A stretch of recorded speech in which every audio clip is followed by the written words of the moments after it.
Malam-malam saya ditelepon, diminta datang ke tempat Pak Prabowo, yang Pak Prabowo bilang itu, datang ke Iya. rumahnya, saya dipanggil datang ke situ. Jadi 27 Juli reshuffle, 23 September, 2 bulan kemudian saya dicalonkan jadi gubernur. Dicalonkan atau mencalonkan? Dicalonkan. Oh, berarti diminta? Ya. Mas Anies diminta bukan menyodorkan diri, gue pengen jadi gubernur. Enggak, gimana kita nyodorin diri? Partai nggak ada, uang nggak ada, mau dari mana kita minta? Yang minta siapa, Mas? Ada ceritanya nih. Nah, oke, kita dengerin ceritanya. Oke, kita dengerin ceritanya nih. Mas Anies. Ya, kan? Kita kan bukan anak kecil lagi, Mas Anies, ya. Diceritakan aja lah. Panjangnya apa singkatnya? Singkat aja ya. Iya, terserah Mas Anies. Panjang. Panjang, iya, panjang boleh. Kita sediakan waktu sepanjang-panjangnya. Iya, jadi pertama kali itu saya jadi gini ceritanya nih. Saya berhenti 27 Juli. Kemudian saya bilang kepada kementerian, tolong kabari ke New York karena akhir September, tanggal 23 September, saya dijadwalkan berbicara di New York. Ada sidang umum PBB yang ada side event bicara pendidikan, saya keynote speaker di situ. Kapasitas Menteri Pendidikan Indonesia. Ya, Oke, ya. Nah, karena saya udah nggak jadi Mendikbud, jadi saya bilang supaya kabari ke sana, saya udah nggak jadi Mendikbud. Ya. Supaya kenapa? Karena komitmen udah bulan Januari. Ya. Bayangin Januari untuk September, Juli saya nggak jadi, nggak lagi menteri. Ya. Dikabarin ke sana, nggak taunya jawaban dari sana, undangannya tetap untuk Anies. Jadi saya tetap diundang. Ya. Saya udah nggak jadi menteri lagi. Ya udah, kalau gitu, saya senang tuh. Saya bilang, boleh nggak saya berangkat sama istri? Jadi tiket bisnisnya diganti jadi ekonomi 2. Boleh. Ya. Nah, saya ngurus sama istri berdua, ngurus visanya, ngurus semuanya lah untuk berangkat. Karena semenjak saya pulang, saya belum pernah kesana lagi berdua. Oke, terakhir berarti tahun berapa di? Waktu pulang aja 2005. 2005, oke. Jadi mulailah itu. 11 tahun kemudian tuh. Ya. Mumpung nganggur kan. Jadi selesai dari New York, saya bisa ke kampus saya tuh. Sorry, waktu nganggur dapat kartu prakerja gak? Belum ada. Oh, belum ada, oke. Kalau ada saya daftar juga tuh. Ya. Berangkat ke New York. Mau berangkat. Nah, jadi udah itu kan, jadi saya siap-siap. Ya. Nah, di sekitar Agustus, saya lupa ya kapan, sekitar Agustus tuh, saya dapat telepon dari seseorang yang minta ketemu. Waktu itu, ketika ketemu, Pak Aksa Mahmud. Ya. Saya ketemu beliau hari Jumat tuh, Jumat siang. Terus Pak Aksa cerita, Mas Anies tadi pagi, kami itu ada sholat tahajud di Masjid Sunda Kelapa. Pada selesai tahajud, nunggu subuh, pada dudukan di situ. Terus saat dudukan, pada ngobrol, ini siapa ya calon gubernur lawannya Pak Basuki? Nah, obrolan-obrolan di situ, kesimpulan mereka cari aja salah satu dari yang di reshuffle. Terus kesimpulannya, mungkin si Anies tuh. Jadi saya dikontak. Waktu saya dikontak, saya bilang, wah Pak, saya belum pernah kepikir. Sama sekali nggak kepikir. Iya. Jakarta gitu. Belum pernah kebayang. Jadi waktu itu saya bilang, Pak boleh nggak saya mikir dulu nih. Karena it's never on my plan. Iya. Nggak pernah lah kebayang gitu.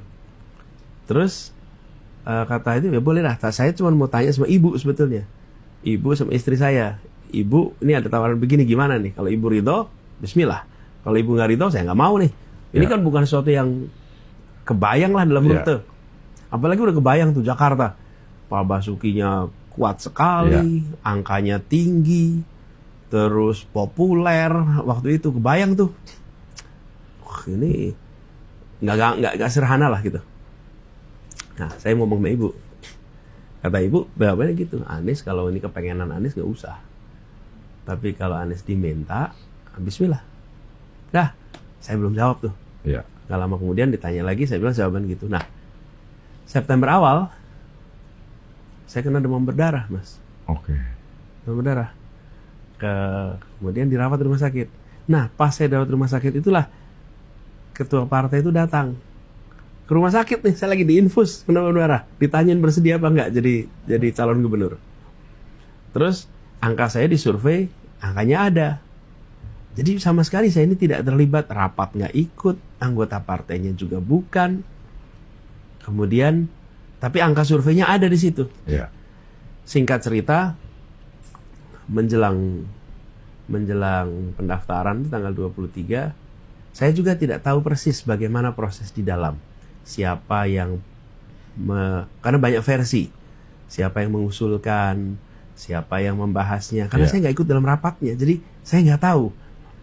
Ada yang bilang si A, ada yang bilang si B, ada yang bilang si C. Dan kepada semuanya, mudah-mudahan jadi catatan amal soleh tuh. Bahwa ini untuk kebaikan kita semua. Saya apresiasi aja semuanya. Saya tidak tahu sesungguhnya proses di dalam itu seperti apa. Karena saya nggak ikut. Malamnya, Jumat besok pendaftaran, saya dipanggil. Nah, ada satu peristiwa, Mas. Karena saya digigit nyamuk itu, maka saya nggak jadi pergi ke New York. Oke. Karena demam berdarah sama dokter nggak boleh penerbangan jauh. Kalau terbang sejam 2 jam masih nggak apa-apa. Tapi kalau ke New York itu 20 jam. Sampai belasan jam, 20 jam gitu. Not recommended. Jadi saya berada di Jakarta. Tanggal 23 September yang harusnya saya di New York, itulah tanggal pendaftaran ke KPU hari terakhir. Oke? Oke, udah diatur ya. Jadi, saya bilang gini, kalau Allah tidak kirimkan satu nyamuk. Itu, saya nggak lagi di Jakarta. Besok ada nyamuk gua nggak bunuh dah. Kalau nggak ada nyamuk itu saya nggak di Jakarta. Iya. Nggak di Jakarta, betul-betul nggak di Jakarta. Jadi kalau itu saya nonton aja di New York. Iya. Nah, saya kena nyamuk, saya di sini. Kemudian malam-malam saya ditelepon, diminta datang ke tempat Pak Prabowo yang Pak Prabowo bilang itu, datang ke rumahnya. Saya dipanggil datang ke situ. Saya nggak ikut rapat. Dan saya juga nggak tahu proses di dalamnya gimana tuh sampai di ujungnya. Ada banyak versi lah. Dan ini pertemuan pertama kali dengan tim itu berarti? Ya. Wah. Dan saya waktu itu bekas juru bicaranya Pak Jokowi, kebayang kan? Datang ke situ, bekas juru bicara Pak Jokowi. Pak Prabowo waktu itu bilang, buat saya, yang penting adalah kita harus menyelamatkan Jakarta. Kita harus mengembalikan Jakarta, jangan sampai retak, pecah waktu itu. Dan ingin agar beliau merasa bahwa kepemimpinan itu terjadi karena beliau yang mengusulkan di tahun 2012. Ya. Dan dalam perjalanannya beliau merasa ini tidak tepat, harus diganti. Karena saya yang dulu mengusulkan, maka saya pula yang harus bisa menggantikan. Dan siapapun itu, yang penting bisa menggantikan. Dan itu yang beliau sampaikan. Ya. Jadi, tapi prosesnya bagaimana, banyak versi di situ. Saya nggak berani mengutip karena nggak tahu mana yang paling sahih. Iya. Tapi faktanya saya ditelepon. Suasananya pada saat itu terasa nggak ada yang nolak sebenarnya gitu kan, memang ambil dari kandang musuh istilahnya ini. Iya, ada. Ada juga. Ada. Terasa. Terus gimana tuh ngeresponnya, Mas? Ada di suasana yang seperti itu. Ya, saya rasa gini, kepentingan kita bersama waktu itu, saya termasuk yang berpandangan, Mas, bahwa di Jakarta ini harus tenang, teduh. Kemajuan harus terjadi. Tapi menjadi gubernur di Jakarta itu bukan hanya menjalankan program pemerintah. Ya. Tapi menjaga kerukunan, keteduhan, kenyamanan, ketenangan. Karena stabilitas kota ini berdampak pada stabilitas nasional. Ya. Kalau Jakarta tenang, Indonesia tenang. Jakarta tegang, Indonesia tegang. Nah, gubernur itu bukan hanya bikin program berjalan, bukan hanya meraih korupsi, bukan hanya memastikan bahwa anggaran terserap, tapi gubernur harus menciptakan suasana yang tenang teduh, yang tidak konfliktual. Ya. Saya memandang pada waktu itu kepemimpinan tidak menghadirkan suasana tenang.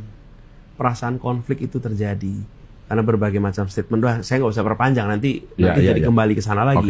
Tapi saya termasuk berpandangan bahwa kepemimpinan yang di Jakarta harus hadir adalah kepemimpinan yang mempersatukan, kepemimpinan yang menjangkau semua, yang merangkul semuanya. Dan itu yang kemudian menjadi pegangan saya. Ya. Jadi itu harus berubah, nggak bisa begini. Nah, saya kemudian dapat tugas, jadi saya jalani tugas itu. Alhamdulillah selesai, dan alhamdulillah 5 tahun ini Jakarta tenang, teduh, damai, suasana kebersamaan ada.